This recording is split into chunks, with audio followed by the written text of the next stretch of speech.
semuanya, welcome back to my channel. Setelah kemarin aku share ke kalian mengenai gimana sih tahapan beasiswa LPDP, sekarang aku bakal share ke kalian mengenai tips supaya bisa tembus beasiswa LPDP berdasarkan pengalamanku apply beasiswa LPDP di tahun 2018 dan juga tahun 2019. Sebelum aku mulai, aku bakal ingetin ke kalian jangan lupa untuk subscribe channel aku karena subscribing itu free dan kalian akan dapatkan konten-konten menarik dari aku. Dan aku juga mau kasih disclaimer ke kalian bahwa tips yang aku bagikan ini bukan merupakan tolok ukur mutlak yang bisa dijadikan indikator kelulusan seseorang dalam beasiswa LPDP. Oke, jadi tipsnya apa saja? Pertama, buat perencanaan yang matang. Tahun 2018 setelah wisuda, aku apply beasiswa LPDP itu super mendadak. Dulu yang kepikiran adalah yang penting aku bisa S2 dan bisa jadi dosen, tanpa ada perencanaan yang matang. Nah, mindset seperti itu jangan ditiru, karena hal itu bikin aku babak belur ketika tahap interview. Aku nggak bisa menjelaskan kenapa aku pilih konsentrasi itu, padahal konsentrasi itu tidak relevan kalau aku mau jadi dosen. Terus aku juga nggak bisa mempertahankan argumenku kenapa aku pilih waktu studi pada tahun 2020 bukan tahun 2019. Bener-bener ya, jawabanku di tahun 2018 ketika interview itu bener-bener jawaban yang tidak make sense. Dan aku kayak asal ngomong aja, aku nggak nyatu sama jawaban aku sendiri. Nah benar, ternyata tahun 2018 aku gagal di tahap terakhir, yaitu di tahap interview. Nah belajar dari kegagalan itu akhirnya aku refleksi, terus aku pelajari apa sih yang bikin aku gagal. Dan akhirnya setelah pengumuman seleksi tahun 2018, aku bener-bener bikin mind mapping mengenai rencana aku ke depannya, universitas apa yang akan aku pilih, prodi itu kenapa, konsentrasi itu kenapa, dan gimana rencana aku setelah lulus nanti. Itu aku buat dalam suatu konsep mind mapping supaya jelas dan juga terarah, sehingga aku tidak sebatas lagi memberikan jawaban-jawaban kosong yang nggak make sense sama sekali. Kedua, siapkan amunisi. Amunisi yang aku maksud di sini adalah bekal pengalaman atau prestasi yang bisa kamu lakukan kemarin-kemarin atau saat ini. Kamu bisa bayangin kan, jumlah pendaftar LPDP itu puluhan ribu bahkan ratusan ribu kalau sejak awal.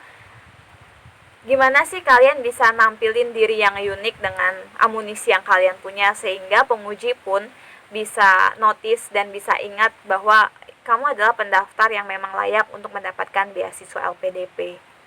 Nah, buat kamu yang sekarang masih punya waktu dan apalagi buat kamu yang mungkin masih studi S1, silakan cari pengalaman yang sebanyak-banyaknya.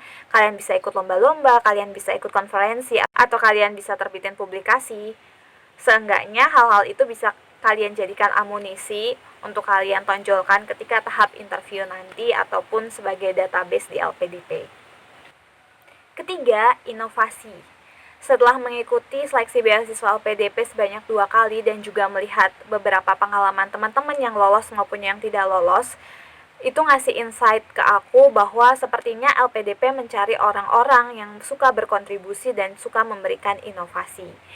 Di tahun 2018, aku tidak menonjolkan sisi inovasiku ataupun sisi kontribusiku, karena aku waktu itu sudah terlanjur mati gaya dengan pertanyaan-pertanyaan yang diberi penguji, jadi aku nggak kepikiran untuk menonjolkan semua itu.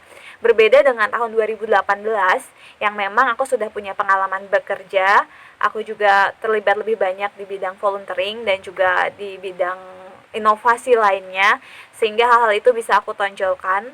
Tapi penguji masih mengejarku dengan pertanyaan, setelah kamu lulus nanti, inovasi apa yang bisa kamu lakukan buat bangsa ini? Nah loh, tidak hanya itu, setelah kamu berusaha menjawab, kamu akan dikejar lagi. Lalu, apa yang sudah kamu persiapkan saat ini untuk bisa mewujudkan inovasi itu kamu nanti? Akan banyak pertanyaan-pertanyaan yang digiring ke kamu, makanya itu tadi di awal kamu perlu ada perencanaan yang matang. Tapi aku yakin, apalagi di zaman saat ini, orang-orang tuh banyak yang kreatif. Aku yakin kalian bisa buat karya yang lebih baik, dan kalian harus cukup percaya diri dengan karya yang kalian buat itu. Keempat, yang terakhir dan tidak kalah penting, yaitu luruskan niat kamu kenapa kamu mendaftar beasiswa LPDP. Coba kamu berkaca dan refleksikan dirimu sendiri, beri pertanyaan pada dirimu sendiri, kenapa sih kamu ikutan untuk apply beasiswa LPDP? Aku yakin bahwa niat yang baik akan menghasilkan hasil yang baik juga.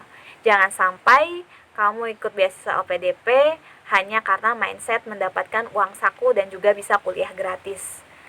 Masih banyak alasan-alasan lain yang bisa kamu jadikan motivasi untuk apply beasiswa LPDP.